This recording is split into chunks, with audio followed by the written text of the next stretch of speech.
Hello and welcome, my friends, to my Facebook Live. And if you're watching this on YouTube after the replay I put up there, thank you so much for being here. I'm really excited to share today's live transmission, which is Calibrating to Luxury, the experiences and how I manifested this trip.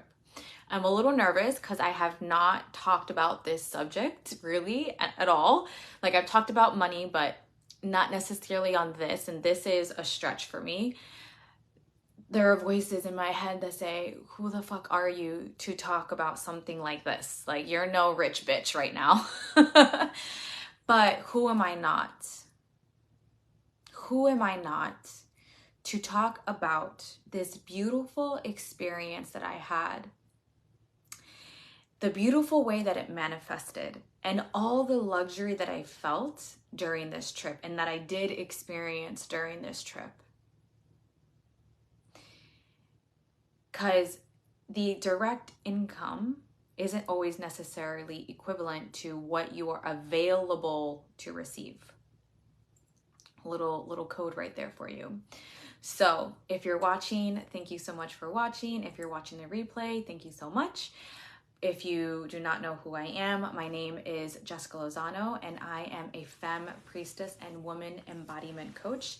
And I guide women to embody their sovereign divinity with men, relationships, their sexuality, body, and money so that they can live the life that they always dreamed of with their sacred union partner. So that is what I do. I will be making a live on that as well. But we'll talk about that another time. Let's keep this concentrated and focus on what I came here to talk about, which is expanding to luxury, the experiences that I had, and how I manifested this trip. So for this transmission, first off, if you feel at any point that there's someone that needs to hear this, or you feel like, wow, this is so valuable, I really want to share it, go ahead and share it. It would be my honor for you to share my transmissions with somebody else. And also, you're following your aligned pool, and I am here to help as many women as I possibly can who are meant to be for me. And by following that, we are all co-creating that together. And thank you in advance for doing that. And if you do, please let me know. And then the second thing I want to share before we get started is this live transmission is really going to be something that I want you to feel. I'm going to be doing a lot of storytelling because I'm pretty much going to tell you the entire trip from beginning to end, and the specific ways that I calibrated into the luxury, into the experience, into my belonging of being in these places like a Michelin star restaurant, fine dining, luxury hotels, and all of that. And also just what I experienced during that. So what I want you to really do during this live is just to really listen. Like, go grab a cup of coffee, go grab a glass of wine or a glass of champagne or a tea or whatever it is that you want, because this is really about listening and soaking in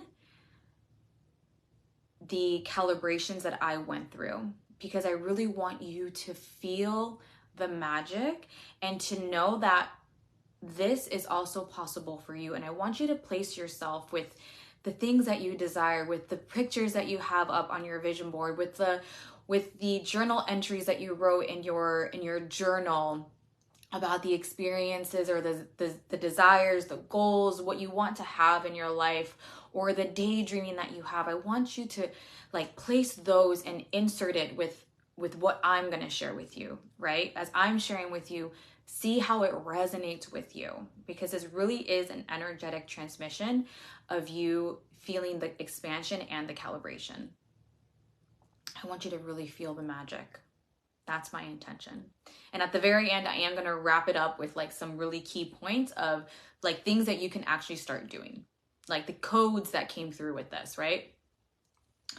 So I have my notes here to not keep me lost. So let's go ahead and get started. Also, I have this So yeah, and light a candle. I have this like, this is not from Turkey, but this is a candle that I thought was perfect. I mean, look at the celebration vibes. It says champagne on here at the bottom, and it's like a super pretty color. It's made here in Florida. The woman who makes this, you can do a refill, and it's like $10 less than what the actual thing is because she refills this with a different smell or the same smell. So I thought this was a perfect candle. So totally light a candle if you're feeling it. Let me go ahead and drink some water, and then let's begin chatting.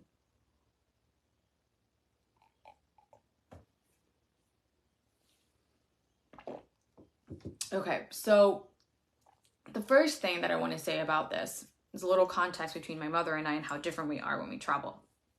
So my mother is an adventurer. You know, she loves to travel. She's traveled so many places. She went to Europe by herself 5 years ago on her 50th birthday, and she pretty much backpacked like for 30 days all around Europe, which is why she wanted to come back to Turkey in this year, which is because she fell in love with Turkey and she really wanted to experience more of it. But besides those 5 years ago, her whole life, she's always been traveling. When she was living in Colombia for 10 years, she traveled all over Colombia on bikes, on any way that she can get anywhere. She is the kind of woman that really loves to pack in as many experiences and things to do in the day. And her hotel rooms and things like that are just a place to like sleep, get dressed, have a good cup of coffee in the morning, maybe some breakfast, and head on out, right? That's the way she likes to travel. Go, go, go. And minimalist type of hotel. And eating too, actually, for the most part. For me, I'm quite the opposite. I don't want to pack things in one day. I do love to experience. I do love to do tour guides. I do love hiking. I love trying new things. I love learning. And I love adventure, but I also like it a little bit more spaced out. I really enjoy the place that I'm staying. I kind of have like a good mixture of like homebody vibes and like adventure vibes, right? So when I'm traveling, I still like to be in that. And that's why for me, a hotel is really important, or an Airbnb. It's really important for me to be in a place that I really feel good at, because I really do like to enjoy where I'm at. So I like nice hotels. I love to be in the vibes of nice hotels. I love to experience it. And I just like to take breaks. That's just how my energy system works. If not, I get really overwhelmed and I don't feel like I've recovered. And that's just how I am. I really like to soak in the place of where I'm at. So with this trip, because I was coming with my mom and she originally planned it though, like planned on going, she said, okay, because you're coming, I am going to adjust my liking to more how you like to travel. And because both of us have been actively working on our money programming, our money mindset, expanding into more wealth, everything that has to do with worthiness of deserving nice things and deserving to have higher incomes, deserving really nice experiences. Together, we intentionally said, like, we're going to have a luxurious experience on this trip. We are going to calibrate to more nice, like luxury, right? We're not going to do minimalistic hotels and pack things in. So we're going to take the money that basically my mom would do to pack things in, and we're going to disperse that into having nicer places that we stay at, nicer places that we eat at, right? Like just having more of this pleasure, ambiance, feeling good type of experience versus like this go, go, go, do, do, do. Definitely a lot more feminine energy, right? So, and of course my mom likes nice things too. I'm not saying that my mom doesn't like wealth or my mom doesn't like luxury or nice experiences. She absolutely does, but she's a hardcore adventurer. Like that's her, right? So that's what we did. So because my mom is more of a planner or more of an adventurer, and she's done a lot of overseas travel, like especially with the 30 days in Europe. Actually, I've done overseas travel too.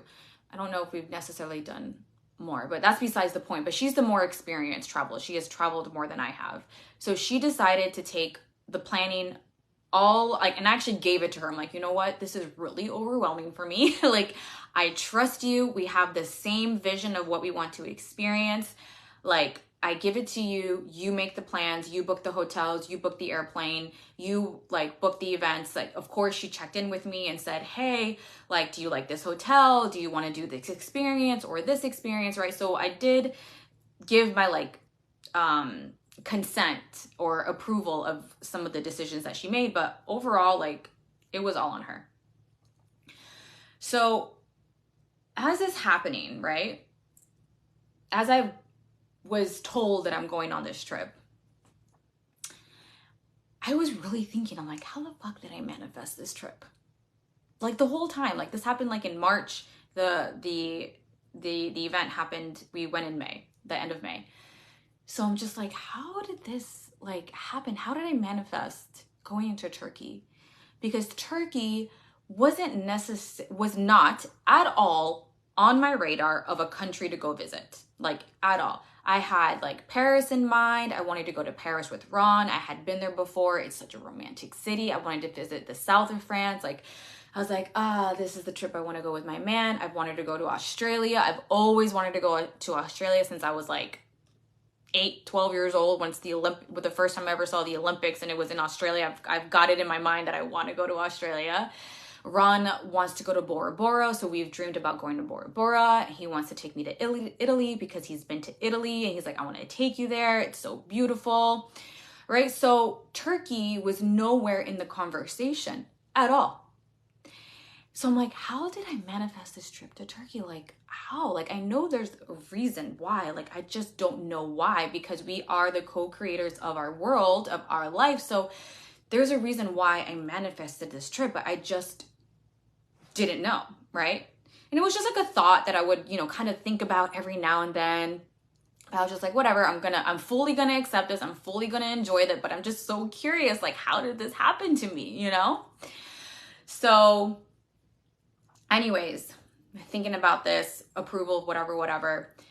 The day comes, it's time to go to Turkey, May 21st, freaking red eye, hate red eyes, but whatever, that's how it is when you're flying overseas, apparently, I guess from the East Coast to the West Coast, like Eastern, right? Are we on from the United States over to that side of the world. So we get to the airport and my mom's like, well, we have time, so we're gonna go into the VIP lounge. I'm like, the VIP lounge, how cool. So we go to the VIP lounge. So we're flying into Madrid. So we're flying Iberia. So we go to the Iberia VIP lounge. I'm like, this is so cool. How are we in the VIP lounge? She's like, well, we're flying economy plus. I'm like, what? Economy plus? She's like, yeah, it's not first class, but it's like a step in between. I'm like, what? This is so we have so sometimes when you buy like either business or economy plus or whatever besides economy, you can have access to certain VIP lounges, right?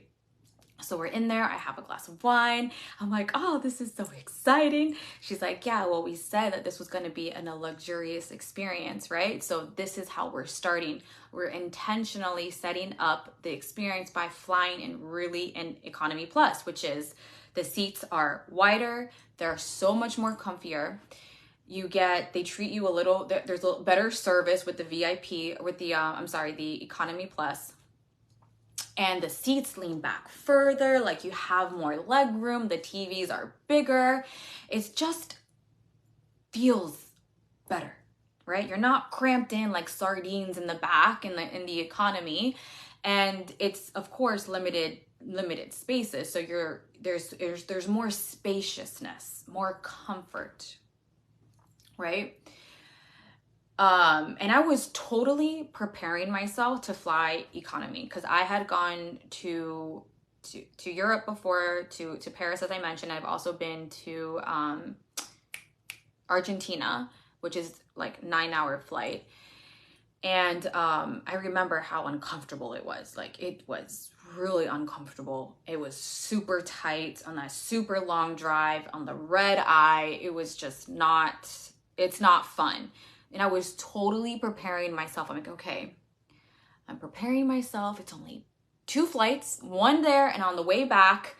Like, it's 2 days out of the 365 days out of the year. You can do this, Jessica. Like, you can suck it up, right? We're going to Turkey. We're going to 2 countries, because we went to Spain to land there for a couple of days, and then Turkey for the bulk of the vacation. I was like, you got this. Like, you can do this, right? And then surprise, economy plus. So excited. So when I got into the plane and we sat down on those seats, it was really about calibrating to the worthiness of being deserving to be in a spot like this. Because one of the things that I've learned through this entire trip is that luxury is really, the bulk of it is really feminine energy.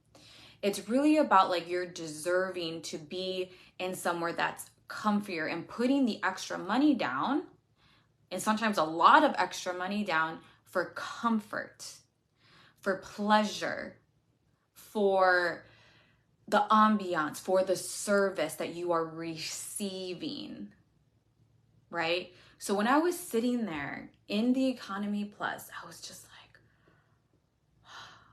thank you, like, wow, like, I get to travel for whatever 8 to 10 hours overseas in a more comfortable spot. Like, I get to feel good when I travel, and I don't have to like go into my mind and feel guilty about like, well, we could have saved money here and, you know, not spend as much and like suffered a little bit more in the economy seating. But like, no, we intentionally chose to put the extra money so that we could have a more comfortable experience and freaking fly to another country. And it's like, I am worthy of receiving this. I am worthy of being here. I am worthy. I am worthy. I'm worthy. I'm worthy. I deserve this. Like, I'm going to accept this. I'm going to deeply appreciate it. I'm not going to feel, what's the word I was looking for? It slipped my mind. Yeah, worthy, appreciating, and we didn't buy the economy plus from a place of lack from our own self-worth. You know what I mean? Because you could totally buy economy plus from a place of like, well, I don't want to sit back there because I want to feel better about myself from an ego perspective. Therefore, you're not necessarily really calibrating to luxury or to better experiences. You're making that decision from a place of, I am not good enough. And when I sit in the back, I don't feel deserving. So I'm going to make myself sit in the front. And that's how I intentionally, how you do that. We didn't come from that place. We had been calibrating through our own money programming, through our own mindset, through our own generational, I want to say curses, but it's like generational programming of what we feel is deserving as women, and for our family tree, that we are deserving of having something good. And we intentionally, before we did that, knew that we were already worthy. But when you get there, it's different sometimes. It's different because even though you consciously are aware that you're worthy of it, there could be this subconscious feeling of still needing to feel like, yes, I can be in there. You get what I'm saying? So we went in there. So we flew to Madrid. Wait, let me see here. Yeah, and it's actually the other little thing I want to share here before I move on about this whole long discussion about being an economy, is that this is a form of self-love. This really is a form of self-love. It really is a form of these few hundred dollars was worth being here. It's worth it. Like, I love myself enough to know that I get to, I'm intentionally choosing to spend my money here. And not scratching and not stretching the money that I've set, you know, and making it fit into this area for the economy, right? Or yes, I have this budget, but maybe if I save enough, or if I don't spend as much, I have more to bank and to put into my savings, right? That's really scarcity thinking. And the other thing about it is like the logical aspect of it, right? The masculine, which is a very logical and not as much luxury, to be honest. The feminine energy is a lot more about luxury. The masculine mindset could very much be thinking about like, okay, how little can I spend on this trip so I can save the rest for like security and for all that, which there's a time and place for that for sure. But that wasn't the intention that we had here. Our intention was to expand and to feel worthy and to place our money and how we buy on things that make us feel good, and to be in an environment where we want to be in that same environment all the time. You get what I'm saying? So this is definitely more feminine energy. I'm worthy. I'm nurturing my body. I want to arrive as nurtured as I possibly can, and as rejuvenated as I can on a red eye into this new place. So when we got to Madrid, we got into this really quaint, like very cozy hotel. The room was cute and had this really cute like area where it was like opening, and they had plants. It's kind of like their own little nursery there, right? And the restaurant that they had was very like moody, mirrors, dark, like dim lights. It was very much like a sexy like kind of vibe in there, which we had breakfast there like the next day. And what we did on the first day we got there, we just like get there, eat, unpack, whatever. But the next day we had booked a semi-private tour to see one of the museums, like a very popular museum in Madrid. So again, this semi-private tour is another expense where you're putting into an experience where you're not putting money down to have like a huge 20 people group tour, which there's nothing wrong with that. But again, remember, we're not here with the scarcity mindset. We're here with the luxury and expanding into more. And part of that is like more private and semi-private tours where it's very intimate, right? So I feel like luxury is also, you can categorize that as like intimate. Like there's just a more of an intimate experience with it. And it was me, my mom, and then this other couple, and then the tour guide. It was so much fun having that like semi-private experience, because you get to ask more questions. There's more time spent on the things that you want to talk about, right? Even though there is like a timeline, but there's still more intimacy and more quality to it, right? We went to this 300-year-old restaurant that is on the Guinness World Book of Records, where it's the oldest standing restaurant in the world that we know of course.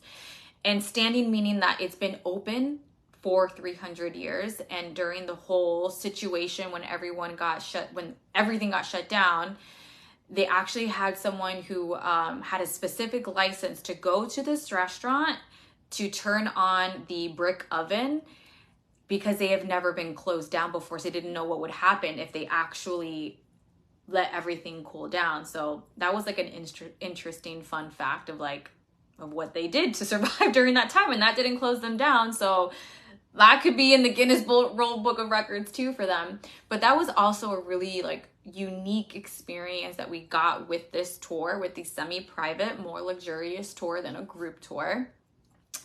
And we got to have vermouth, which I did not know. Vermouth can taste so good.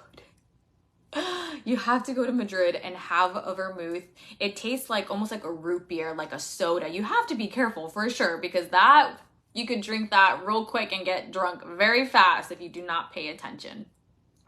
So that was really nice to also have that intimate experience where she took us to this restaurant that wasn't even open yet before we went to the other 300-year-old restaurant, had the vermouth, just us five in this nice, quiet, in this quaint area, right? There's something to that intimacy that felt like, yes, this was worth the money versus having this huge group, right? And then that evening we went to a flamenco show. And that was like also really nice to actually got me pretty emotional too, to see this really old art of dancing. And there was something about that. Okay, so that was it. And then the next day we went to Istanbul, which again, we also flew in first class. And we got into the VIP lounge and we had like this champagne in the VIP lounge of Madrid as we're gonna wait for the flight to Istanbul, right? So we're like getting into the vibes, and like the VIP lounges are so nice, and it's definitely better than waiting in your regular area. The food's like okay, and most of the places offer like free alcohol, which is cool. But you definitely get like free waters and you have food to like recover. And some of them actually have showers and all of that jazz. But, okay. So we went, well, where's the economy plus? Whatever, economy plus or first class, it doesn't really matter. It's almost, well, it's definitely not interchangeable, but above economy. And, okay. So we land into Istanbul.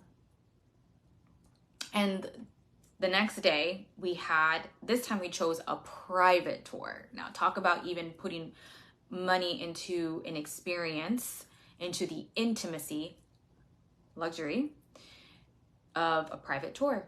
And we had like a 6-hour tour. We went to 2 mosques. We went to 2 mosques at this underground place. And then we went to the Grand Bazaar.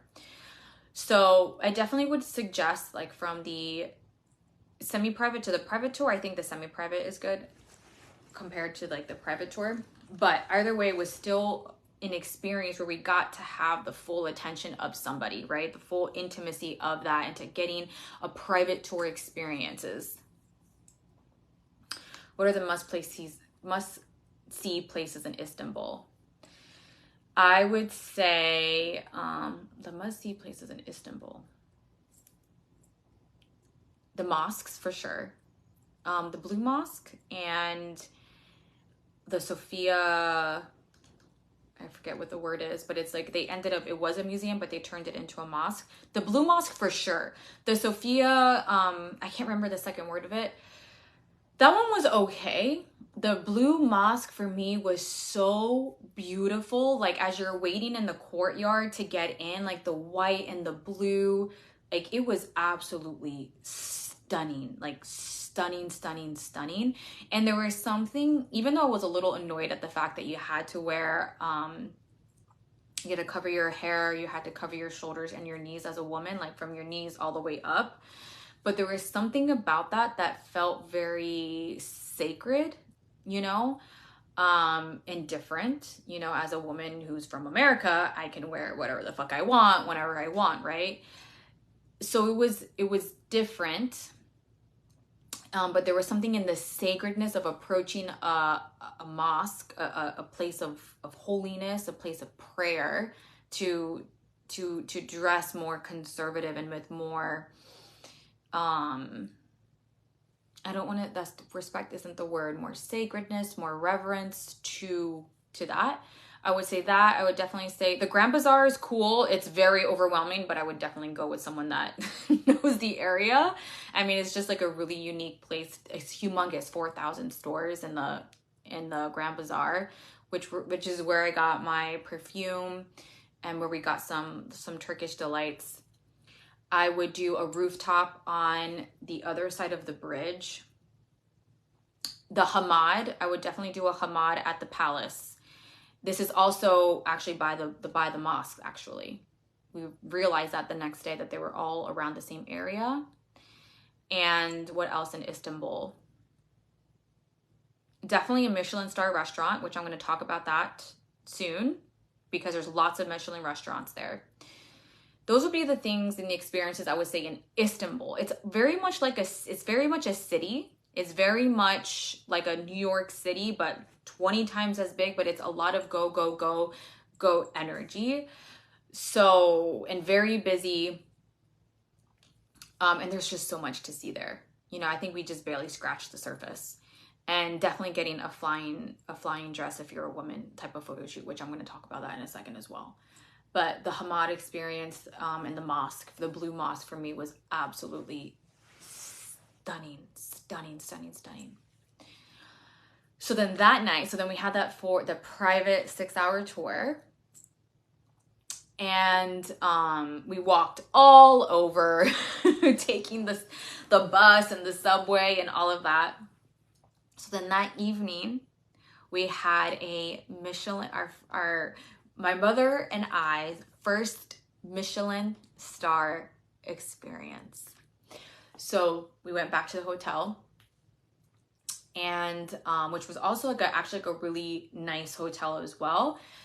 I wouldn't say it's like complete luxury hotel, but it is definitely a very nice, like another quaint hotel as well. They had like a balcony. The service is really well. Is very on point. They had like a little gym in there too, which we worked out the next day. But this evening we had a Michelin star restaurant reservation around like 6:30 or 7 o'clock. So we go back home to the hotel, freshen up. And we asked the front desk to book us a taxi. And he said, "I'm sorry, we can't get a taxi." And we're like, oh God. So we had the guy call him like, "Hey, can you call him and tell him we're running late?" So the whole time this guy is trying to get on the phone to call a taxi and nobody's coming. So I was just like, you know what, Mom, let's just go out. Let's just call a taxi. Like, I know you're very familiar with this. Like, let's just go and call a taxi. So my mom is feeling, first of all, getting dressed, she's not feeling very confident. You know those days for us women when we're just like, no matter what we wear, it just does not feel right. And that's kind of what was happening to my mother. She wasn't kind of feel right. This whole taxi thing and not getting to the Michelin restaurant on time was really bugging her. And I was consistently helping her to recalibrate and to know that we're going to get there no matter what. Let's just go get a taxi. And that's what we did. We went, got a taxi. They took us there. So as we're going into the hotel, it is a hotel. We go into the hotel, and upstairs on the rooftop is the Michelin star restaurant. It's called Mikla. So this is where I also have to really consciously calibrate my energy to my belonging. Because when you look at the people who dine there, you can tell that they come from some sort of wealth. The way that they dress, the way that they carry themselves, the quality of clothes that they have, like it's really nice quality clothing. Like it feels very, high class. And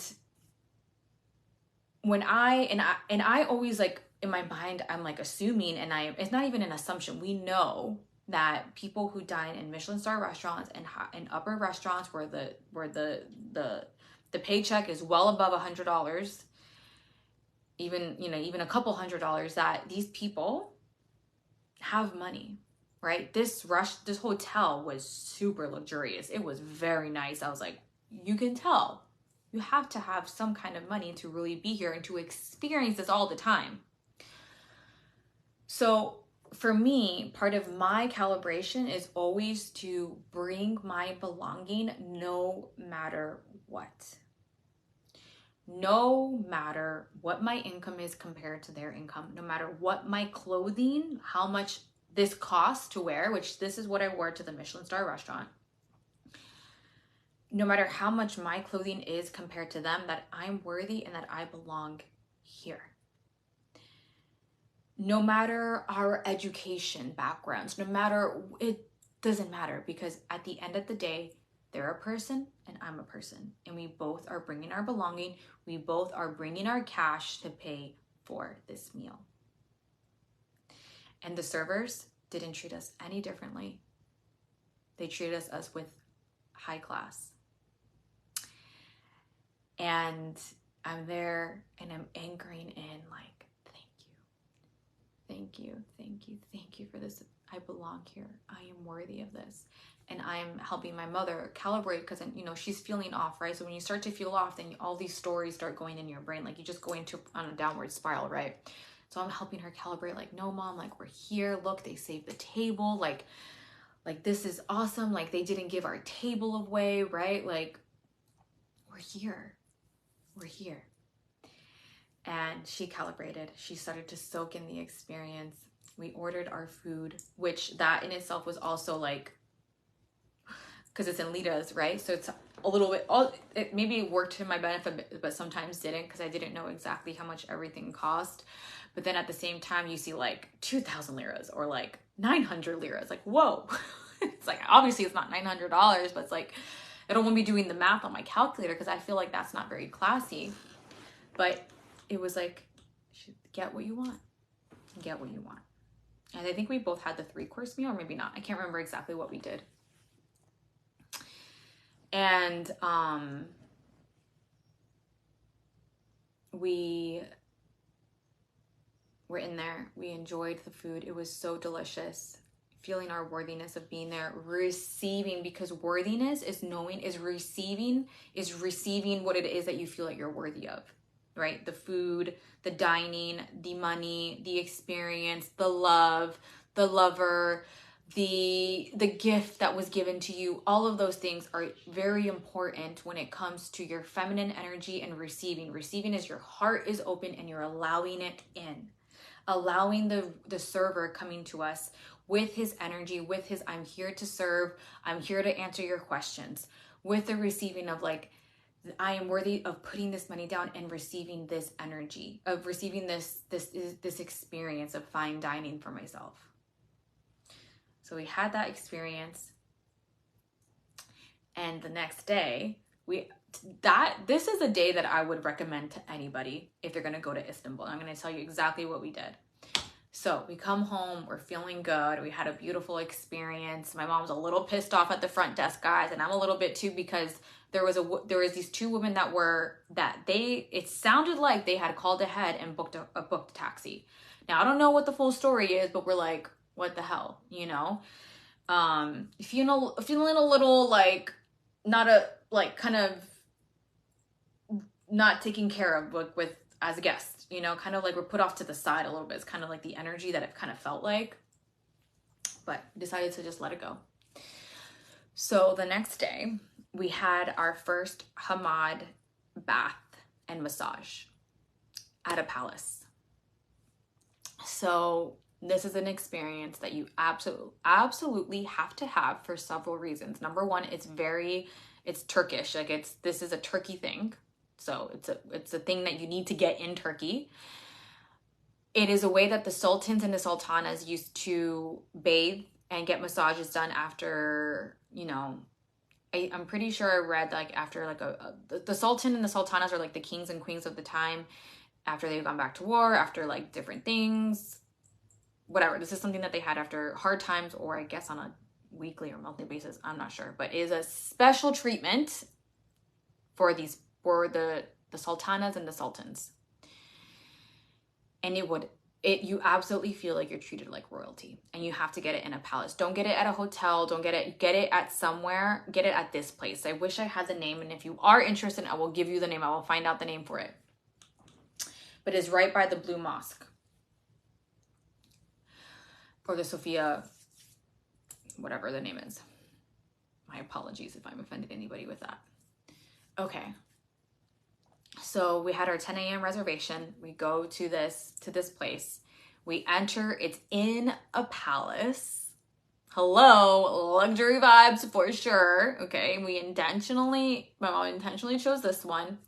We go in, like it's really high walls, like it's lots of wood. You can see a little bit into the area where they're gonna give the hamads, which is all marble. We go in, they're like, hello, what's your name?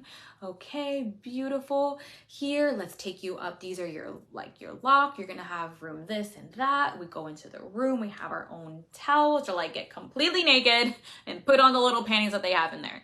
So that's what we did. Okay. And my mom is kind of working me up with this. She's been telling me this whole time, like what it's about. Like you really get bathed like royalty and da-da-da. So my mom and I come down, we sit on these really pretty couches with a round table. Like, it's a very luxury vibe, very cozy, luxurious vibe. So we sit down and we're waiting. The lady comes like, "Hi, are you Jessica?" Like, "Yes, I am." "Okay, come with me, lady." They love to call women lady over in Turkey. Like, "Come with me, lady." So they come, we go into the room. Like, this is absolutely like palace, like you are in luxe vibes. We go into this place, all marble floors, these areas that are kind of built up like tables. Some of them are kind of like round tables. That's all marble.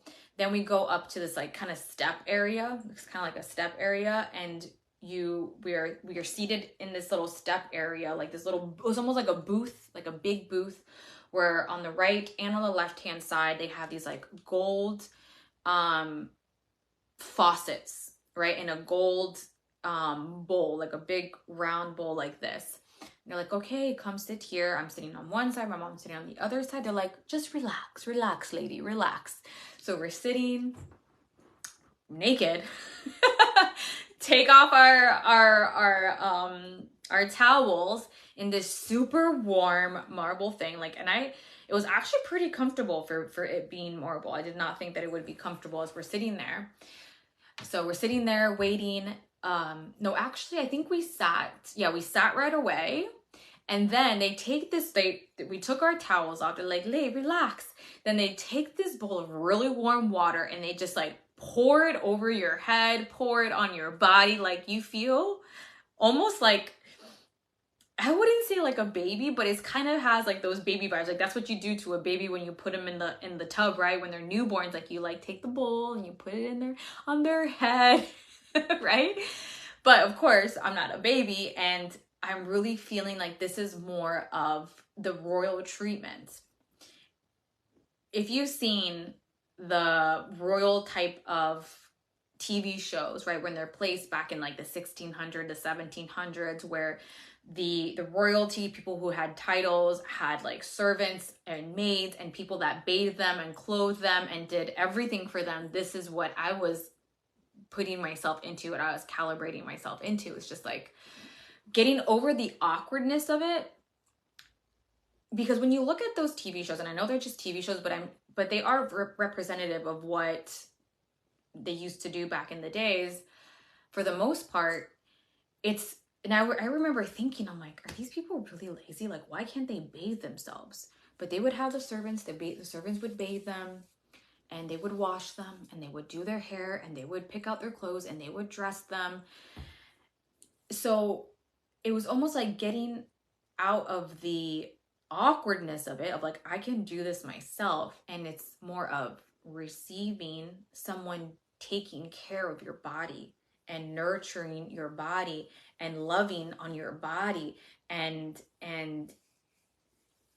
like feeling the pleasure of receiving this kind of care for your body, right? So as they're bathing you, they're having you stand up as well, bathing your body. They put on this glove type of thing, more like a mitten, that has a certain material that starts to scrape off all the dead skin on your body, which I actually have it. They brought it. Maybe I should have brought it here to share it with you. But if you're interested to know, I will send you a picture. And they take their hand, because there's only one, and they start scraping all the dead skin off, on here, scraping all the skin off your chest, on your boobies, on your arms, and you can see all the dead skin, right? And I'm just like, yes. Like, it was, since I've already been doing so much calibration and feeling worthy of receiving, this part was pretty easy for me to like, yes, I deserve this. And just really opening myself to receive it. And then they stand you up, and then taking this thing, scrubbing your body, scrubbing your butt, scrubbing your legs. And they got no shame. They're going like, they're taking their hand and going like all the way on the butt, like going into the crevices, all of it. And then they take the warm water and they're rinsing off all the dead skin. And then they like, come on, lady. And then they take you and they walk onto the middle of the marble area where you do the massage, it's like the bath massage kind of, and the hair wash. So they're taking you after they scrubbed your entire body, bathed you like royalty. You sit on this thing, they wash your hair, they shampoo and wash your hair, wash your body, again, going through every single crevice. Like there is no spot they miss. You know, of course they stay away from your private parts, but there was like no shame. If she kind of like accidentally rubbed over your cooch, is just like, oh, this is what it is. We're washing your entire body. It was absolutely a royalty treatment, having the Hamad bath, and really calibrating to, I am worthy of receiving royalty-like treatment, right? Because we all can bathe ourselves. Like, who needs someone to bathe them? And it's not about need. It's about desire and worthiness of having that type of treatment. So after that is done, after being scrubbed down like a little baby, then they take you back into the main area. You have your towel on.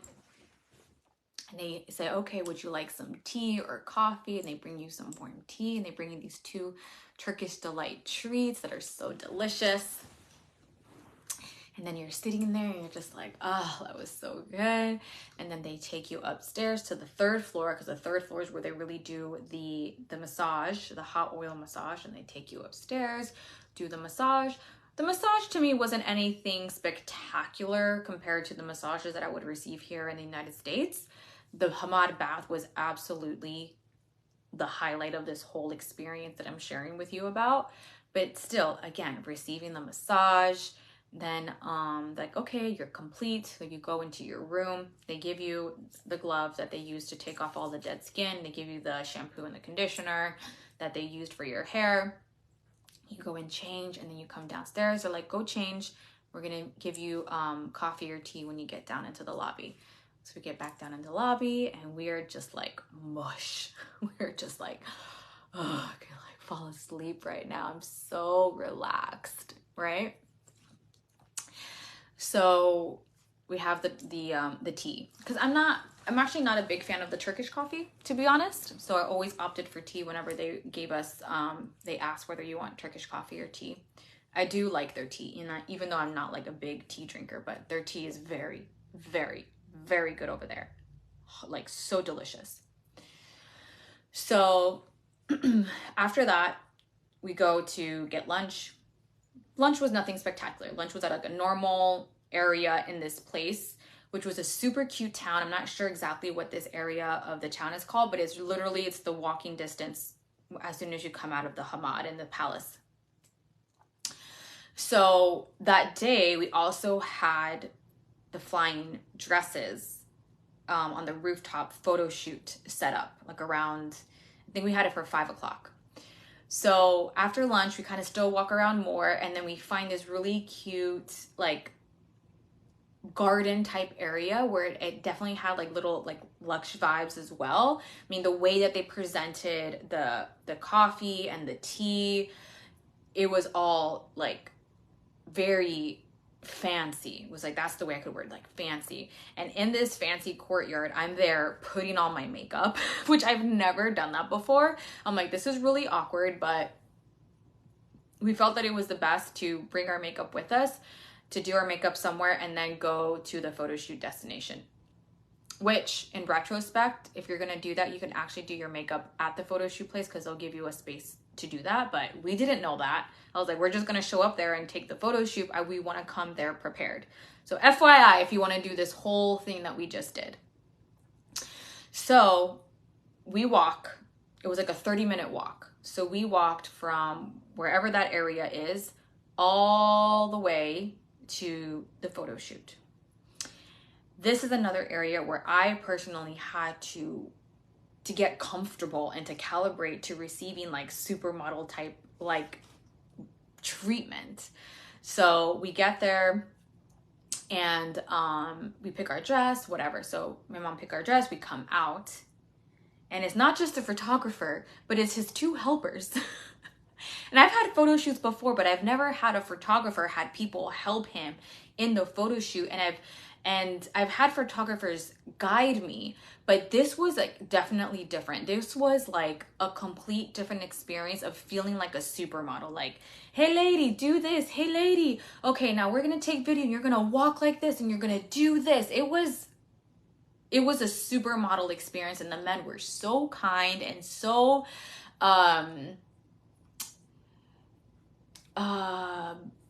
praising of the good posing and all of that. So we went downstairs, we got some photo shoots there, and then we went upstairs and we did the flying dress photo shoot, which I cannot wait to share that on here.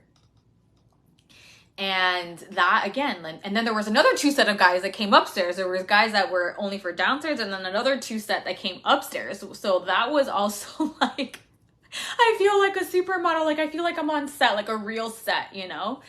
And the way that they made us feel and how the flying dresses, like it was just like this supermodel experience, right? So we had this royal treatment in the morning, calibrating to the deservingness and the worthiness and the receptivity of being treated like royalty by getting our whole entire body washed, okay, and massaged, hair included. Then we had this fancy, cute tea experience. Then we have the supermodel experience, right, where we're just feeling like we're like models, right? Okay, then we decide that we want to go to the Gala Tatar. And that's like another another 30-minute walk. So like, let's just walk. It's 30 minutes, right? We're here to be active. You know, we don't need to take a taxi for everywhere. We had the shoes. It was a really, really nice windy day. So we start walking there, and we're hungry, right? It's like 6:30. My mom's really hungry. She's like, I want to eat now. I don't want to wait till we get to the Gala Tatar. I was like, all right. So we go on our Google and I'm like, well, let's do a rooftop. Like I really wanted a rooftop experience, because I was noticing that in the area when we're getting lunch and even having that rooftop experience with the flying dresses, I'm like, we still haven't had like sat on a rooftop like that yet for dinner. Like even in the Michelin star restaurant, it was still kind of closed in. So I was really set on having a rooftop experience. So my mom were like, yes, okay, let's go get some rooftop experience. And let's get some food. I'm hungry. So we open up Google and we search Google rooftop dining or something like that, rooftop restaurants. My mom was like, that one, that's the closest. We're like, okay. And we looked at the pictures real quick. I'm like, ooh, that looks delicious. That looks right up our alley, right? It's not like traditional Turkish food. In my experience, the Turkish food, in both of our experiences, we weren't quite like impressed with the Turkish food, but we did like the restaurants that kind of catered to more the American style that we like. So we saw this place, we're like, yes, let's go there. 10 to 15 minute walk. We start walking, whatever. We're down this like alleyway. So interesting. They had like your street food, and they had restaurants, like it looked like nice restaurants. And then we're walking, we're searching for this place, and I was like, is this place like in a hotel? And then we see it's called Sky Bar, I think. Sky Bar rooftop restaurant. And then we asked the guy that was outside standing in front of this hotel. He's like, yes, this is it. This is where the Sky Bar is. Going through security, right? We're like, okay, what are we getting ourselves into? I'm either freaked out or this is something really nice. Go in. So happens that we walk into the JW Marriott. And I'm looking, and I was like, Mom, it's like, you sure you want to dine here? I think it's really expensive. Like, we just walked through a bunch of places that we can just eat over there. She's like, no, I want to stay. It's like, okay. We go to the front desk. Hey, where is the Sky Bar restaurant? They're like, it's right upstairs. Well, let's take you there. Because you know how they are in these really, in the luxury hotels, they will walk you and they will show you exactly where you need to go. They won't just point. They walk us to the elevators. Here you go. And they press the button for us. We're like, thank you. We go upstairs. Elevator doors open, walk straight ahead, and what do I see? Michelin star restaurant. I was like, Mom, are you sure you want to eat? This is a Michelin star restaurant. Like, it's not going to be a cheap dinner. Like, we had our Michelin star restaurant experience yesterday. She's like, no, I want to stay here. I was like, okay. Like, let's see. Maybe they have a spot for us. Maybe they don't. I don't know. So we walk in, talk to the hostess. She's like, welcome to Sky Bar, whatever. Do you have reservations or are you staying here at the hotel with us? Neither, but 2, please. She's like, no problem. We have something ready for you.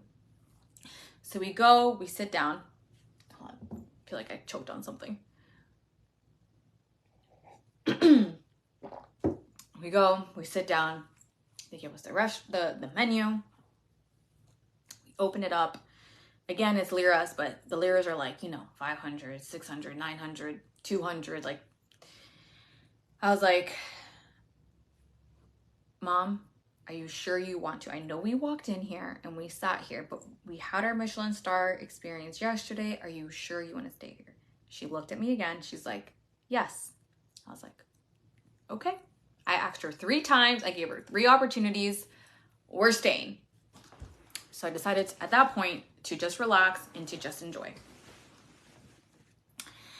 So we ordered some cocktails, which is so funny. We're like, we're probably not gonna drink in Istanbul. Like, they don't drink there, right? Like, because of the religion, of the Muslim religion, that they don't drink, right? So we're like, we won't drink there.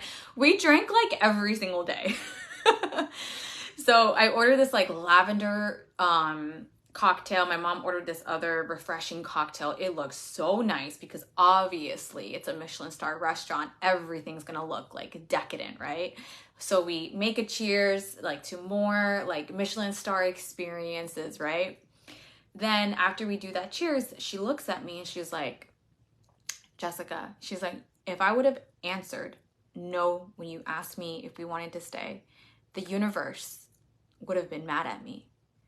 I'm like, what do you mean? Why would the universe be mad at you?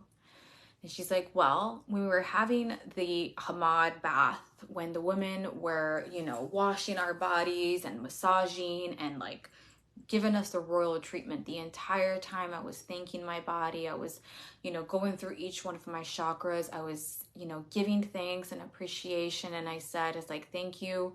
Something along the lines, she said this, like, thank you universe, and for knowing that I'm worthy of receiving more experiences like this, more luxury experiences, more of these royalty type treatments. And I was like, no way. You said that during the Hamas. She's like, yes. I was like, of course the universe would have been mad at you because you just declared that you are worthy of receiving these types of luxury experiences. And what do we accidentally walk into? A Michelin star restaurant. I was like, oh my God. So we did like another cheers to that and anchored in that vibe. And my mom helped me calibrate because I was feeling uncomfortable, right? Because we had been walking all day. Okay, we did not even, like in the first Michelin star restaurant, we had time to prepare, to look pretty, to have our hair done. Like, we had been walking all day. We had just walked like an hour and a half that in the entirety of the day, right? Or maybe even more. We're hot, we're not looking the cutest, we're put together, but not like fancy compared to everybody that's walking in there and sitting all around us. Right? So I'm feeling a little bit awkward. So my mom did help me to calibrate to saying that, yes, we are worthy. Yes, we are ready. We are deserving to be here. So once I realized that we were staying there and I had to calibrate myself, and I was conscious of what I was wearing. I was just wearing these white shorts, like a sleeveless kind of like tank top, but it was somewhat cute. Or it was cute, not somewhat, it was cute. Like H&M clothing, okay? And I started to think, I was like, well, if I had the money that everyone here has, right? This JW Marriott. I mean, these people are like, you can tell these people have money in this area. I was like, if I'm here and we are here, we're obviously gonna pay for this meal. But if I was in the same money bracket that these people are in here as, and I was walking all day and I wanted to have this experience in this restaurant, I wanted to dine here, would I feel awkward? Would I feel bad about what I'm wearing if I had money? Wearing the same exact thing, like the money that they have. It's like, no, I wouldn't. So why am I going to make myself feel uncomfortable for what I'm wearing, even though my income bracket is not like theirs, right? Because that's where I always go to whenever I am surrounded by people with money. My mind always goes to this comparison thing, which is something I've been actively working on, of my belonging. I belong here too. So we worked on that. I was working on that. I belong here. I am worthy of here. We ordered our food. It was super delicious. And guess what happens at the end? We go to pay, and the credit card that my mom's been using this entire time doesn't work. It's not going through. There's plenty of funds. We checked the funds. We checked out the credit card limit. We have way more than enough to pay for this meal, but it's not going through. So this, for me, I don't know what my mom was thinking, but for me, what I was thinking is like, first, it was like a low-key embarrassment, right? It's like, oh my God, like they keep trying. Management is now coming to our table. And of course, being a luxury restaurant and hotel, they treat you with the utmost class the entire time. But still, it's a little like, So in my mind, I was like, you know what? This is a test from the universe. And when I say test from the universe, it's really an opportunity for you to stay true to what you're calibrating to. And for me, it was my belonging, right?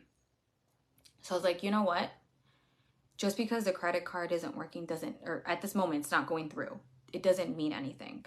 Because I could completely collapse my energy and say, see, I don't belong here. The credit card's not going through, and we even have enough funds. I can go into this negative spiral in my own mind, even if I'm keeping a calm, cool, collected on the outside.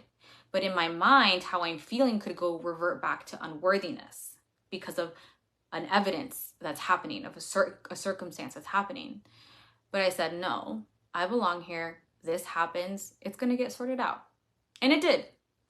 But that whole thing that happened there was more of like, are you going to crack when something happens that makes you feel triggered, or are you going to stay true to who you are becoming?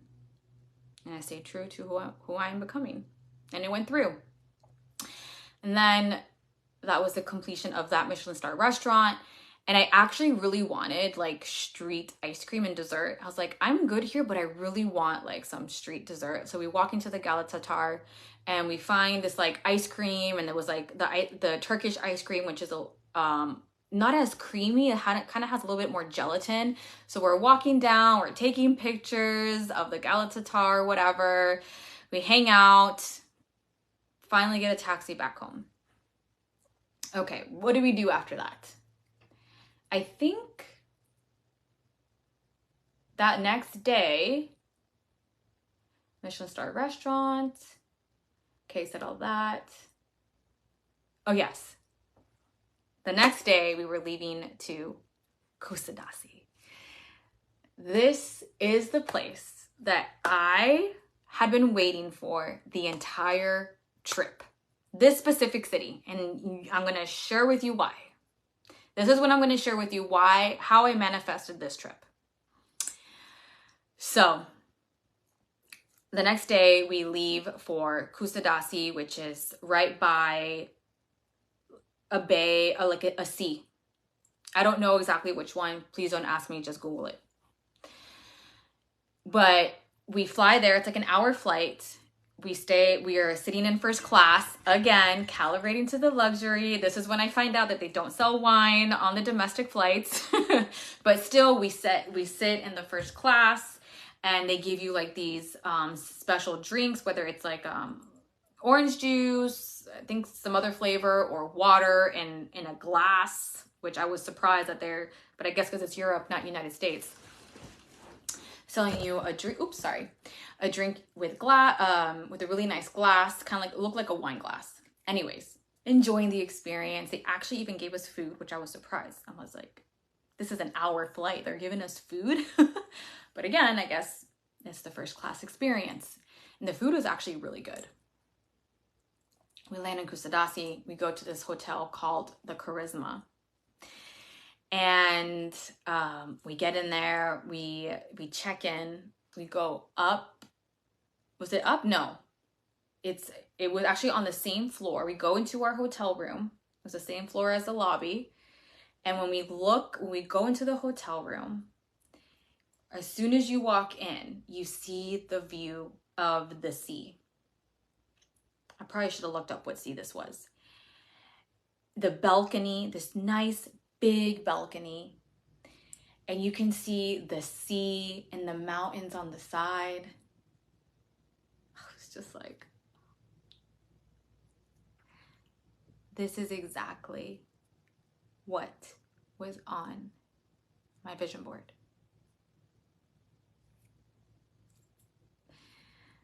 In January of 2022, I had placed 3 images.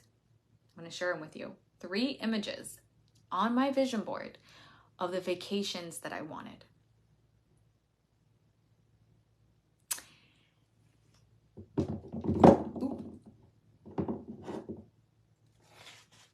I didn't put a location. I just had 3 images. In the first image, which I shared this on a Facebook post yesterday, the first image was an image of a table with 2 lattes on there, and you can see in the distance like a mountain. That was this one. The other image was, so when you're looking out on the balcony, you can look down and you can see the pool deck area that's looking out into the body of water. And into the body of water, you see the mountains to the left and the mountains to the right, with these really nice lounge chairs, luxury lounge chairs. This is the other image that I had on my vision board. And they had cabanas all around. And they also had an infinity pool that would look out into the body of water, and you had mountains on the side. This image. There wasn't a fireplace though, so they didn't have that, but this was what I was looking at from the infinity pool, and was of course set up a little bit differently. So when my mom was booking the trips, this is why I was looking forward to Kusadasi, because she was sharing me the pictures of the hotels that we're staying at. And when she was showing me the pictures of the hotel, like of the pool area and all that, I said, Mom, I have that on my vision board. These are pictures that I have on my vision board. This is how I manifested this trip. This entire time I've been wondering, like, how did I co-create this? How did I co-create this experience to Turkey with my mom? Because in January of 2022, I put this up on my board. I didn't put a location. I just put, I put beach and sunny, gorgeous views. Vacation, please. 5th of January, 22. And then I wrote here when it was accomplished down at the bottom, because I took it down from my vision board. So when you accomplish something from your vision board, you take that down and you write on the back. Beautiful, breathtaking vacations, like pinch me. What was this one? This one I didn't write anything behind it, but these are all at around the same time. And the funny thing is that when I did put these on, though, I did have it with the mind of going with Braun, but on the back of these, I had nothing to do with vacation with my partner. It was basically, the setting around all of these is I want to have a vacation with these views. Not any more specific than that.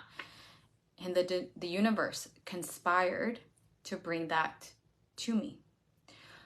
So how exactly, like, did it come to me? Because as I mentioned earlier, Turkey was not part of a country that was on anywhere near my radar. So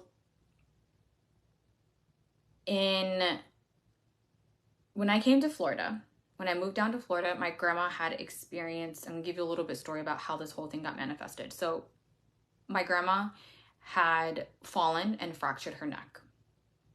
We all know when this happens, it is pretty much a death sentence for the seniors. She's 95, I think? How old was she? She was in her 90s. And a week after she had surgery, 2 very traumatic experiences for a senior woman with dementia who has a heart pace and has diabetes. But when I arrived to Florida, they needed me, like literally the very next day, to go to the rehab center to watch my grandma because she needed 24/7 eyes on her. She's a huge fall risk. She has dementia. She always wants to get out of bed, right? So you can just imagine taking care of this beautiful, cute senior lady, repeating to her the same things, helping her go to the bathroom, walking her back. It's a thing. If you've taken care of someone like this, any person who is having some type of issue with moving their body, it's a lot. So that she ended up getting kicked out because she fell twice out of her bed, in the rehab center. I don't know why they do that. It's supposed to be a safe place, but she is a liability to us. You have to take her home. So the only place that we could bring her to was where I'm living here with my dad. This was the only place, even though we live on a second floor and her room would be on a second floor. This was the only place where we had room and we had the availability. So she's living with us 24/7. We do have help coming in during like working hours, but still, when there's somebody who when you're the caretaker for someone in your home, it's still, and I work from home, so I'm around her 24/7. Okay.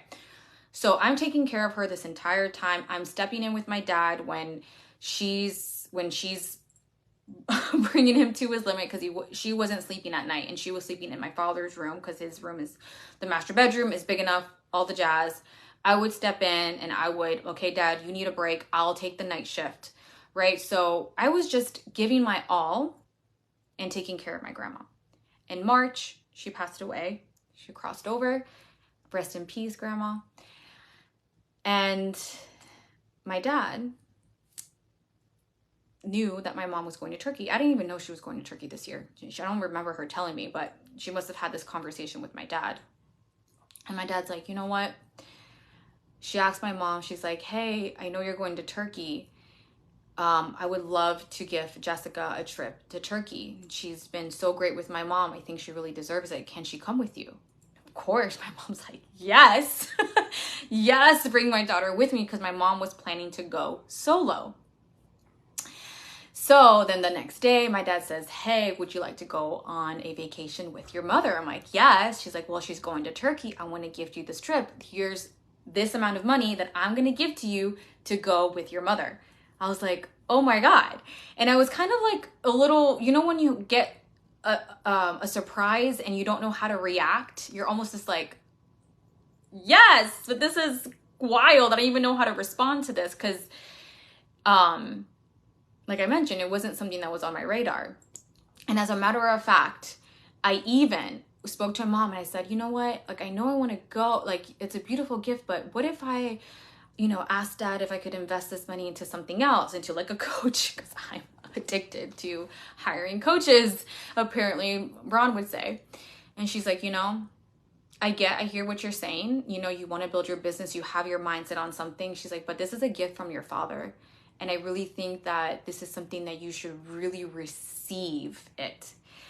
So this is when I had to step back and look at this whole gift that was being offered to me. And I said, well, I know I have goals and I have things on my mind, and like Ron's moving down this year, right? So I'm saving money, like I'm supposed to be saving all the money I can for for his move down, so we can save up for like our apartment and all of those things, da da da da. And I feel almost guilty of receiving this because Babe's up in Jersey taking care of the home, selling all the things, getting the house in order, packing all the stuff. Like he's doing a lot of work. And I'm over here going to take a vacation, a 2-week vacation overseas. Like there was some guilt in that. Like, should I even really take this? You know, like what if this money can go to something else, right? As the masculine would have a means to an end, right? The masculine always is a means to an end. I'm focused on my career. I'm focused on Babe moving down. Like this is what I'm focused on. No room for pleasure, or very little room for pleasure, which is the feminine energy. But then when I looked at everything, and I even spoke to my mom, I was like, yes, I want all this, but I'm also, for me, I'm saving money to, you know, for the move, for this is what we want. I was like, I don't even know how much I can really put into the entire trip because this is where my energy is. And she says, put in what you can. Your dad is giving this much, and everything else I got. I was like, are you sure? She's like, yes. I was like, okay. So that is how I manifested this trip. The picture that I put on my vision board in 2023, the co-creation of my dad, my mom, and my grandma, and I, and the universe. The universe made it happen for me, all right? Because we are the creators of our world. Everything that is happening in your life right now, you've created. Even the bad shit, and I know that's hard to hear, but yes, you created it. So that's why I was very persistent in thinking like, how did I manifest this vacation? And this is why I was looking forward to Kusadasi the most, because this is where the hotel was that was the conspirer of this entire thing, right? With these pictures. So as for me, vacationing is all about, I love experiencing the hotels. So in this trip, these 2 days that we stayed here, we had a possible tour scheduled, but we canceled that. We're like, you know what? We're both aren't feeling it. And I said, Mom, like, I really want to experience this hotel. Like, this is the reason why I'm here, why everything got conspired together, right? So we did, and we both fully enjoyed it. That evening, we had some cocktails in the lounge room. We walked around. We had dinner in their restaurant. That was okay. That was like your typical Turkish food, which is a bunch of sauces, and it was okay. But the next day, we decided to lay out on the lounge chairs, just like my vision board had. We'd click on the little button. Service is up to our doorstep, in our lap. The guy comes, the waiter. What would you like? And I was like, I would like an espresso martini, because I've been dying to have an espresso martini for so long. We ordered the espresso martini. I am enjoying it. I'm lounging in the back. I was like, this feels so good. I was like, this was on my vision board. This is what on vision board. This was on my vision board. I'm here now. Like, I am here. So I was just soaking it in, like, thank you, thank you, thank you, thank you. I receive. We ordered lunch. Then we had enough of being outdoors. We were looking for other places to eat, but I was actually kind of tired as well. I really wasn't sleeping very well on the entire trip. I had a hard time getting my body to get into function with the time change, and just every night was having a really hard time sleeping. So I was just already just tired as it is. And we were looking for places because we didn't really like the dinner area there. And I was like, I really don't want to go anywhere. I really just want to stay here. Like, so we did. We stayed there. And we ordered more drinks up to our hotel room, looking out on the balcony of the water view and the mountains. And I'm like, oh my God, this is what I manifested this. I received. Having cocktails in the robes, and your hair wrapped in, you know how like sometimes some luxury photographs, that's what you see, like you see them in the robe. I don't know why that's a thing, but that's a thing. I was like, yes, me and my luxury. I receive. So then the next day we left, and then the next day we're going to Cappadocia. Both mornings I had coffee out on the balcony, and that was just like the best ever. I love coffee in the morning. It's just like, don't ever take my coffee away from me. So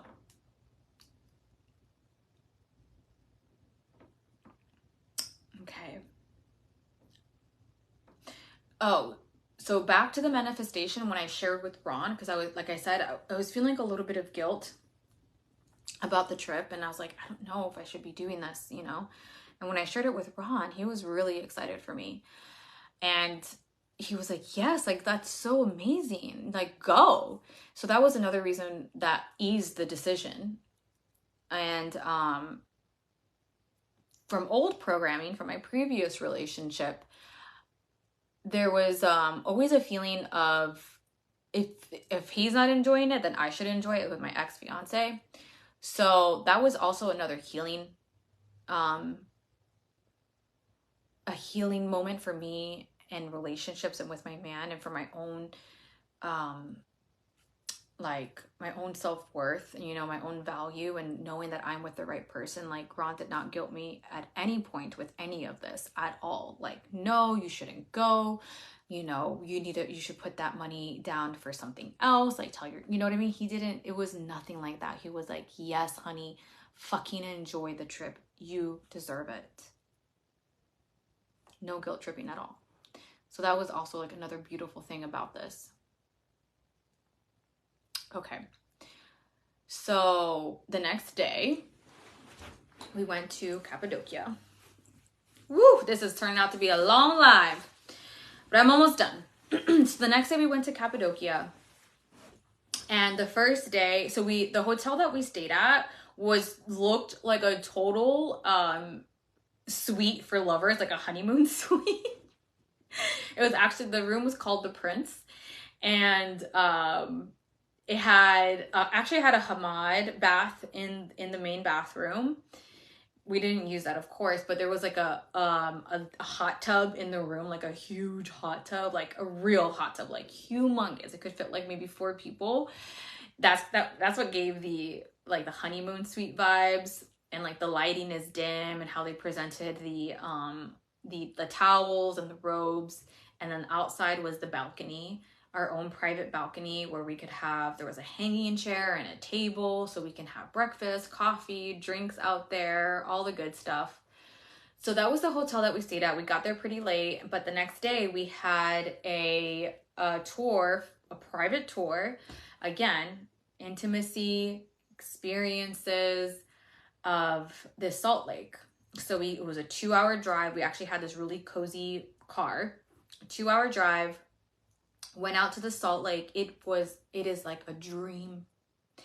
The pictures, when you look at it, it looks like a dream, where the sky meets the water, like it reflects back into the water, and it just looks like one cohesive like view. It was gorgeous, absolutely gorgeous. Our tour guide was really nice. He spoke English very well, very funny guy, great conversation. Came back, had dinner.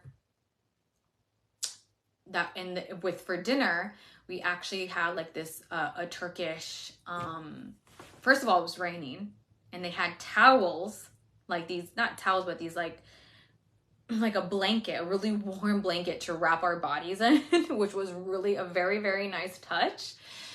And I had like this a traditional Turkish meal, which was a container like made of clay where they put the food in and they heat it up on the outside, and then like they put fire on it so it goes up in flames, and then you crack it and it opens, and then you eat from the inside with some rice. So that was like a really nice experience. Had a glass of wine with that, of course, the moment that we drank that day. Then the next day we had the hot air balloon ride. Of course, that was the other thing I was dying. That and the camel ride were the other two experiences that I really could not. The salt, the hot air balloon, and the camel ride were the experiences that I was also very much looking forward to, besides the Kusadasi. The Kusadasi was absolutely the reason why I manifested this trip. So that was a very important part for me to be in the vibes of. But the adventures laid in Cappadocia. So the next day we had the hot air balloon ride, which I had to wake up at 3:30 in the morning so that I could get my front pieces curled, put my makeup on, because I was gonna get some really good shots on that hot air balloon. Picked us up at 4:20. We were up in the air by 5:35. And this is another huge piece of this puzzle, of this whole calibration to luxury, to abundance, to manifestations, to experiences. We get up on the hot air balloon ride. It is a lifetime experience. Like, it really is. And the views, it's like speechless. It's one of those things that you just have to experience, with seeing all the balloons going up in the air, the views of the Turkish land, of the Cappadocia land, the sunrise, everyone, the energy of everybody on the hot in the basket, the energy of the two men, the pilot and the co-pilot of there, what he's explaining to us. It really is something that there's no words for it. You just have to experience. And when we landed, they gave us this little cheesy certificate. And you know what's funny? Me and my mom love to joke around with how they spoke English, because of course it's broken up and the grammar isn't always accurate. But here it says a lifetime's experience versus a lifetime experience. So we're just like laughing. It's like, and then they gave us like non-alcoholic champagne. I was like, oh, I thought we were gonna have real champagne. It would have totally been tipsy at 7 a.m. But it was non-alcoholic, and we cheersed. It was just a beautiful experience. And then later on that day, later on the day we had the camel ride, but another form of this manifestation and this calibration to luxury and to abundance coming my way. When I came back to the States and I was taking this program about the light codes of the new earth for money and wealth, one of the modules was a meditation. So I'm listening to this meditation, right? And she says something along the lines of, picture a scene. The first scene that came up was the Madrid hotel, the very last hotel that we stayed at, because the aesthetic was like, I fell in love with it. And I was like, this is nice, but this isn't it. So I started going through my mind. I was like, okay, what other ones? And then I came across the Cappadocia landscape from when we were up in the hot air balloons. I'm like, this is it. So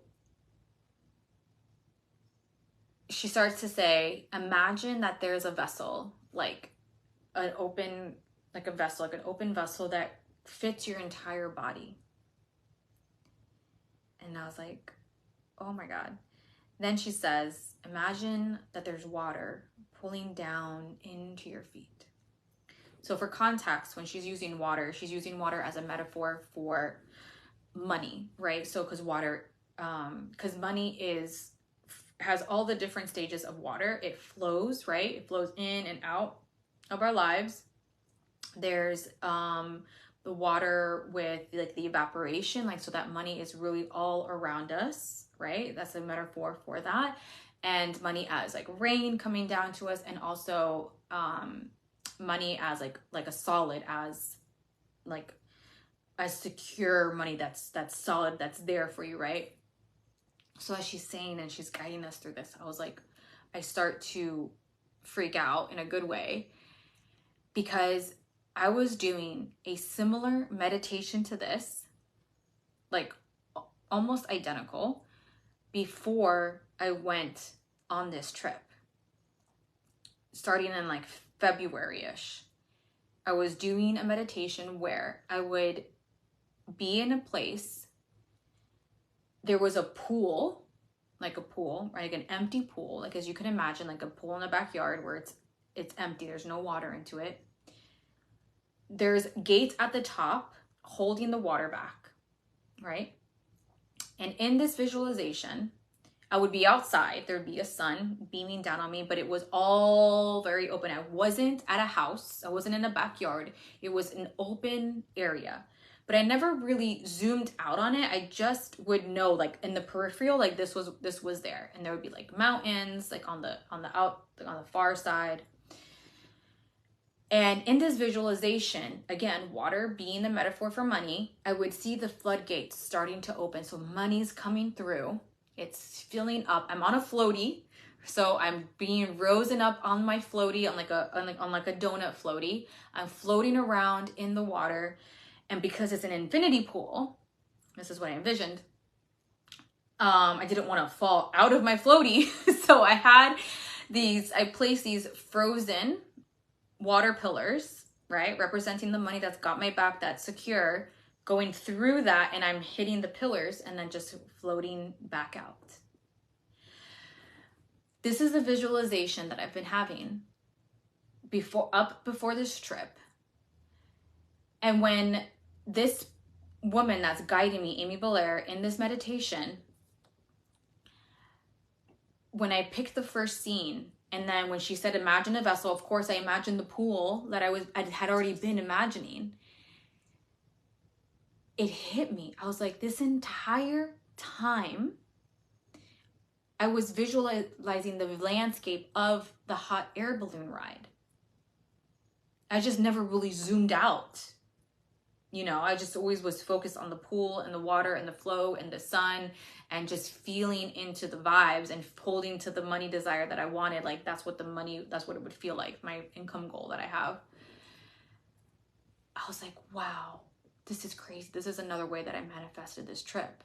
And I wouldn't say it was part of the manifestation for sure, but also the receiving of abundance coming to me. Because this is another thing, that abundance can come to you in many different ways. It doesn't just have to directly come to you from money received in your bank account. It could come through experiences that are gifted to you.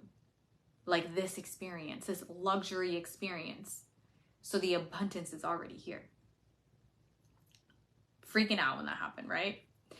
So that is part of the wealth vibes with the Cappadocia hot air balloon. Later on, we went on a camel ride in the afternoon, which ended up, we paid for a regular camel ride with a group of people, and we ended up getting like a private camel ride, just me and my mom on this camel with the guide.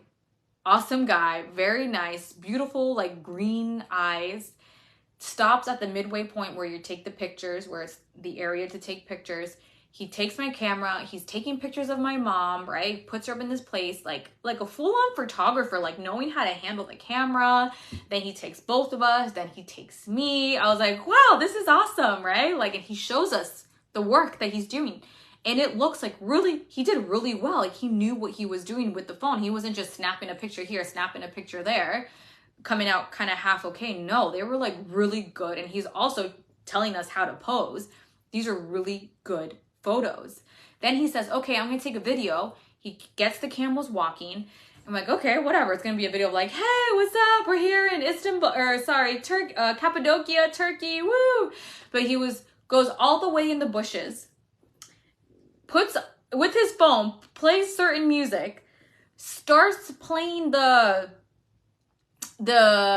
on the record, playing the music, and starts like a professional photographer out from the bushes all the way up. We're walking, he's telling us to wave, we're waving, he's going up to the front, going to the side. You can hear him running to get to the other side. It was exactly 2 minutes. He's telling us to wave. I feel like when we showed us the video, I'm like, I feel like I'm a movie star with this man filming us, right? And when we looked at the video with the song that he chose, I'm like, I feel like we're in a Turkish Midwestern movie. And on the way there, I remember like feeling so grateful, like almost like crying of gratitude. Tears, especially after the hot air balloon, I was crying in tears because that, like, making the reel for the hot air balloon ride, the experience with my mom, the everything behind it, like it was almost like the hot air balloon was like the pinnacle of everything with views, you know what I mean? Because like the views is towards the end of the vacation. It was just nature and a lifetime experience, and I'm crying, right? And we do this camel ride, and the next day we're leaving. Then very next day we're working our way back to the States. So, which means we take a connecting flight from Istanbul to Madrid, from Cappadocia to Istanbul and to Madrid. Yeah, we did have. Anyways. No, we stayed in Istanbul. Sorry, I apologize. We stayed in Istanbul, and then yeah. So we're starting to work our way back. We're going back to Istanbul the very next day to stay there for a night, and then go to Madrid, and then stay there for a night, and then from Madrid go back home. Okay. So when I get back. No, let me just go ahead and finish this, the whole trip. I'm already at a minute. I'm already at like, how long have I been on here? Fuck, man, 1 hour and 35. This is going to be a 2-hour transmission. Thank God I did not do this yesterday or last week after the part 1, because this is turning into a very long transmission, but it's so worth the listen. So we started working our way back. We go back to Istanbul, stay there for a night at this, it was supposed to be like a really nice hotel, but it was kind of like interesting. Anyways, we still had a great time. The very next day, we fly from Istanbul to Madrid, which this hotel was absolutely my favorite aesthetic of all even more than, I love the Kusadasi outside aesthetic, especially after what I just shared with you about it being the place of the reason why I manifested this trip. But the aesthetic inside the Madrid hotel, this was absolutely a luxurious hotel. You could tell from the quality of people that were inside the hotel, from the service that they were giving us from the front desk. When I walked in there, I was just like, this feels so good, right? Again, when I walk in and I see these wealthy people, I have to calibrate to my deserving of being here. I am worthy of being here. I am deserving of being here. I am bringing my belonging here, right? Because there was a family in the living room, or not in the living room, in the waiting room. And you can tell they were dressed very fancy. This woman had this huge, like that's the style, right? Some fancy clothes have like this huge thing around the shoulder. You can tell it was really good quality. You can tell by the way that they're holding themselves and all of that. Like, these are quality people. So again, bringing my belonging. So we get there, me and my mom were actually having a little bit of a cat fight, trying to figure out what to do, because we were iffy about visiting this certain museum, the ISIS museum, but we both didn't feel like a full yes. And because when two women are feeling like unsure, we look for the leader, the masculine energy to decide. But because I knew my mom really wanted to go there, I was kind of trying to let her decide. And then I also had wishy-washy energy. She had wishy-washy energy. We ended up into this like cat fight, and then like silence. And then I was like, don't want to be in the room. Like, it's like 4 o'clock, 5 o'clock or something like that. Like I want to walk around. It's a really big hotel. I really want to look at this hotel, but I don't want to go by myself. I was like, Mom, do you want to walk? She's like, yes, I don't want to be in this room. I was like, okay, let's go walk. So we walk. This is exactly what we needed, because she confessed. She's like, I didn't really want to go there. It wasn't like a hell yes for me. I'm like, oh my God. And look, we got into this huge cat fight, but we're staying here and we're enjoying this so much better because we took some really beautiful pictures, and then we found a restaurant where the aesthetic was just so nice. Like, I love these kinds of aesthetic where it's like really clean with like a pop of color. It's white, but it has some homey vibes to it, like some wood, some modern vibe to it, color, the whole thing. Just like, if it's just me. So we sat in the corner area where there was like kind of like a couch booth thing where we both can get on the couch part.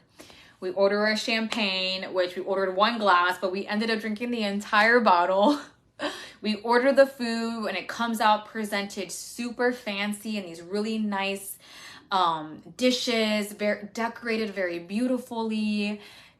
Tastes so freaking good. And the server, Eduardo, oh my God, he was so good. Like, his energy was like, I am here to serve you. I am here to serve you. What do you desire? Yes, I'll make sure it has none of these things that you're allergic to. Like, oh, it has this, but I can suggest this. Like, the service was the best. So we finished our food. Then in the same area, there was like an outside seating. I'm like, let's go outside with like these really nice white couches. I love that kind of seating area. And we had like another round of cocktails with Eduardo. Boom, gave him these really nice tips, went back to the hotel room, watched a movie, went to sleep. The next day we woke up, went downstairs, and guess what? Eduardo's there again. We were like, whoa, what are you doing here in the morning? We were really happy that he was there. We ordered our lattes with oat milk because not everywhere has oat milk, but Madrid pretty much does, but Istanbul, not really.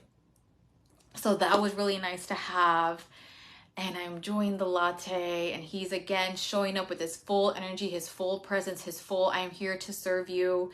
And we give him like a $20 tip on a breakfast meal, which we know we're not spending $100 on breakfast.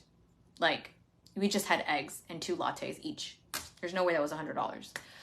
The food in Istanbul, in the Europe, is, even though the euro is like more than the dollar with the exchange, the prices of food is way less, like 50% less than the United States. So, but we were more than happy to give him $20 because he gave us the utmost best service, hands down. So that was the best way to close off the night. You know, when we're drinking the champagne the day before, or to close off the trip, when we're drinking the champagne the day before, we're just like, oh, this feels so good. We're celebrating, reminiscing, daydreaming about our next trips, talking about how I manifested this trip and how we've been calibrating to luxury and how we're finishing off on this luxurious hotel. And the next day, we, after breakfast, we flew to the United States in economy plus, again enjoying the ride back, which was so much better than the nighttime because, you know, I'm not tired, so I could definitely enjoy it more. I didn't have any wine this time, even though I totally could, but I was going home and we're kind of done with the drinking at this point. And then New York back to Miami, which that was not pleasant at all, but we're not talking about that. So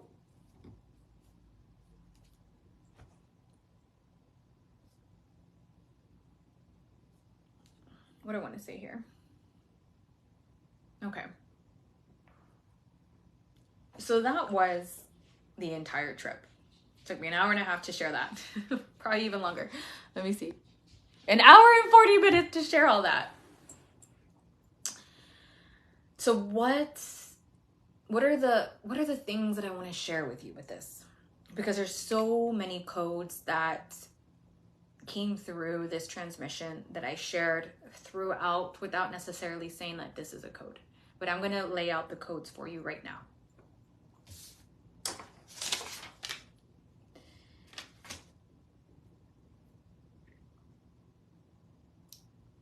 the first code, and I already shared this yesterday with last week with part 1, is how are you buying? Like, what is your energy of buying, right? Because this entire trip, we bought the plane tickets, we bought the hotels, the experiences, the food, the gifts. Why are you buying what you're buying?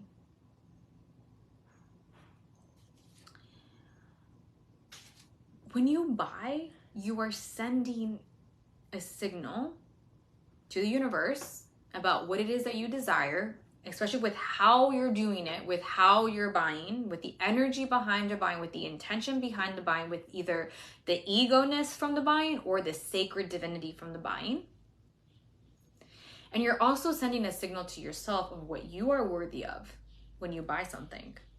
Because when you buy something, you are in a position of personal power. Or no power or circumstantial power. You have 3 different ways to choose how you are buying, but buying is a position of power. You are doing something. How are you buying? Why are you buying? What is the reason behind buying? What signals are you sending to the universe when you buy something? This entire trip was a very intentional calibration to expand into the type of frequencies that we want to be in, right? So when we were buying, when my mom was asking me about the different hotels, like, well, do you want this one? Do you like this one? And all that. And I'm saying yes, yes, yes, or no, this, blah, blah, blah. I'm listening to that full body. Yes, this feels so good. And we were also very intentional of where we spent the money and how many days, right? So, because the last hotel in Kusadasi were the most luxurious hotels that we stayed at, but we only didn't stay there for like 4 days, 3 days, or anything like that. We only stayed there for 2 nights in Kusadasi and 1 night, the night before we left, in Madrid. We didn't even have 24 hours there, but we intentionally chose where to spend our money on and why. Because we were expanding and calibrating into luxury and saying, one day we will stay in a hotel like this the entire time. But for now, 1 day is more than enough. One day is enough for me to be in the energy of this is what I desire in my life. And for now, this is enough. Yes, please. More, please, universe. So the energy of buying.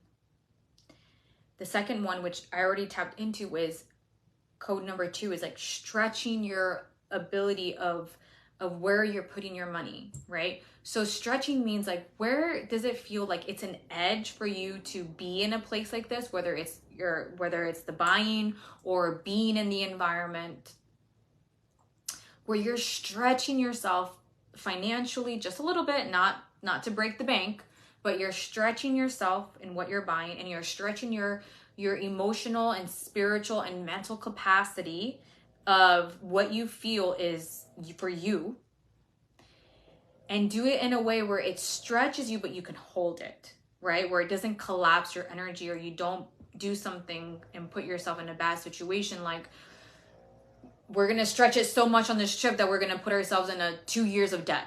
Like, that doesn't make any sense. That doesn't make any sense, right? Like I mentioned, like, okay, we're going to stay in this really nice luxury hotel, but we're going to stay here 1 night, not, all 3 nights that we were in Madrid. We're going to stay at Kusadasi only for 2 nights, because the amount that we spend here is literally like what we spend for the entire time in Istanbul, right? It was like double the price of the hotels that we stayed in Istanbul or in Cappadocia. So we intentionally stretched where we could. We stretched our ability when we went to the 2nd Michelin star restaurant, where my mom didn't listen to my fears and my scarcity with money about, can we afford this? Like, why are we here? We already had our Michelin star restaurant experience. But she didn't listen to my fear, to my anxiety. She stayed connected to what she asked for the universe. The universe delivered it to her, and she said, yes, I receive. Which, by the way, that Michelin star restaurant wasn't even that expensive. It was like in totality, $175 with the tax. So if you ever want to experience a Michelin star, not with the tax, with the tip, if you ever want to experience a Michelin star restaurant, I highly recommend that you go to Turkey, because you can get one. You will be able to afford one. And you're placing yourself in an environment that you want to be in more of. So stretching yourself, listening to that full body yeses. I talked a lot about that in part 1. Go listen to that one for sure. The third code is the worthiness of receiving. This luxury is all feminine energy. It's all feminine energy of receiving, of pleasure, of beauty, of quality, of fine dining, of allowing to be served and to be treated in that level of care, that level of nurturing, that level of royalty. Can you receive it and not reject it and not feel awkward? And if you do start to feel awkward, can you calibrate your way up into it? This entire trip allowed me to receive and to open up more of my feminine energy, and knowing that I am worthy of having these experiences. And I trust when someone says, yes, we can do this. I trust when we accidentally run into a place and my mom's like, yes, I want to stay here. Because there were times where I would start to get scarcity of how much my mother was spending. I knew how much my dad had given, and I was like almost in the scarcity of like, I need to make the money that my dad gave us stretch, you know, because I don't want my mom to go into like crazy debt over this or go into any debt over this, right? But my mom was very secure and knew exactly how much she could stretch herself. And I had to allow myself and to receive her word of she got this, right? And to trust how much I could put in, because part of it, again, this is part of the receiving vibe of like, I felt I could only put in a certain amount of money, nowhere near to the amount that my dad and my mom contributed.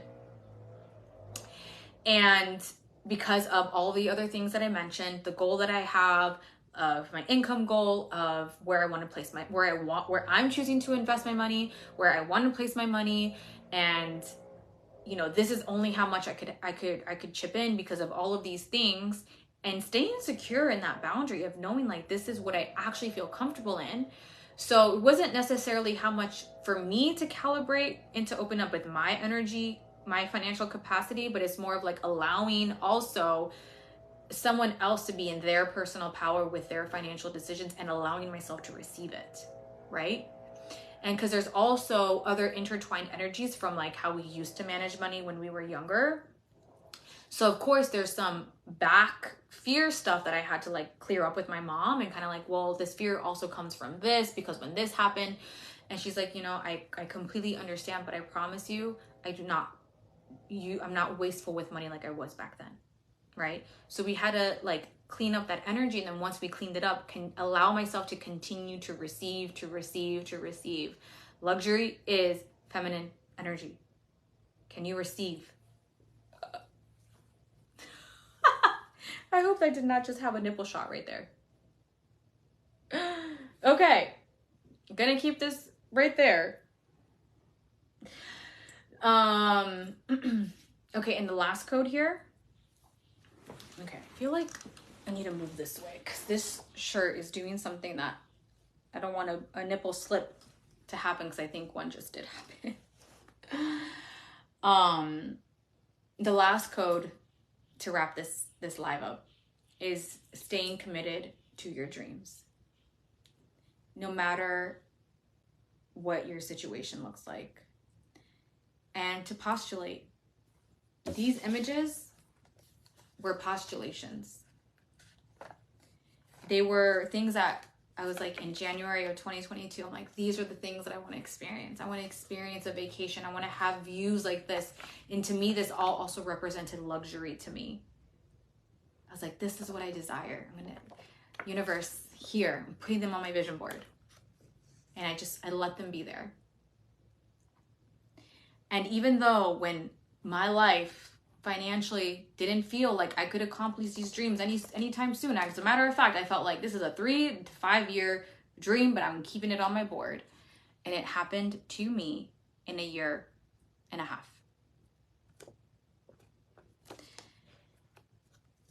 And it was more of, with staying committed to your dreams and holding it, was more of all the work that I had put into reprogramming the money programming that I had, the scarcity money programming that I had, that there's not enough money to go around, and all the other things that we hear about when it comes to money, and keeping our nervous system so shut and tight and in fear, white knuckling money, right?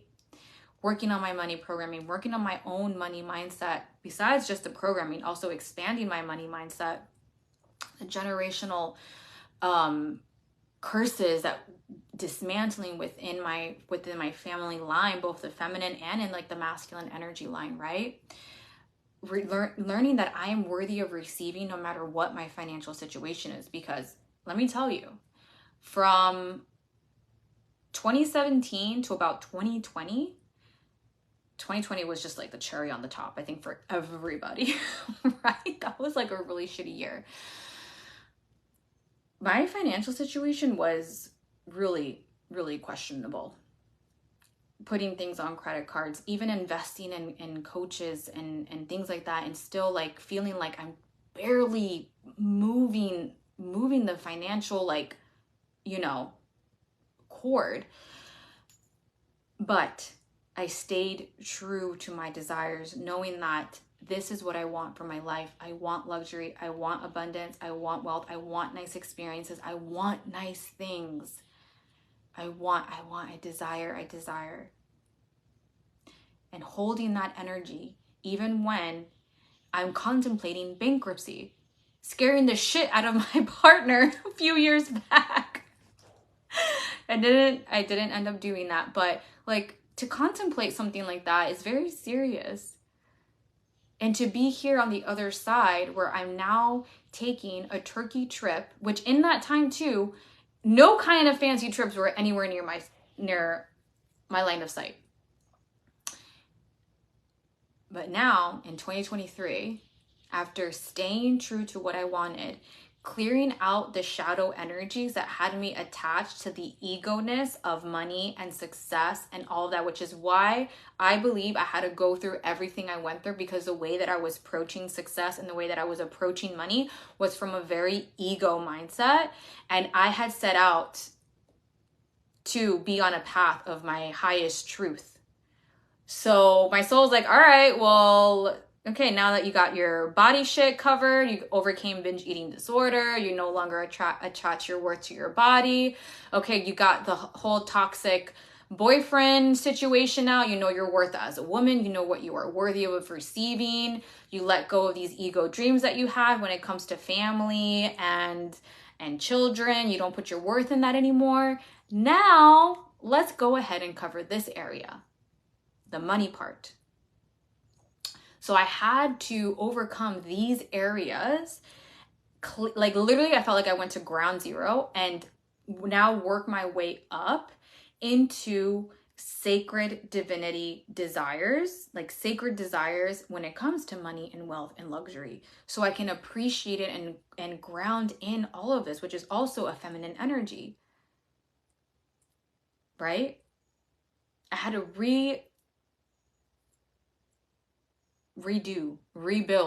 rebuild myself in the way that I view money and success, and the way I was approaching it too, because I was approaching it in fucking sacrifice.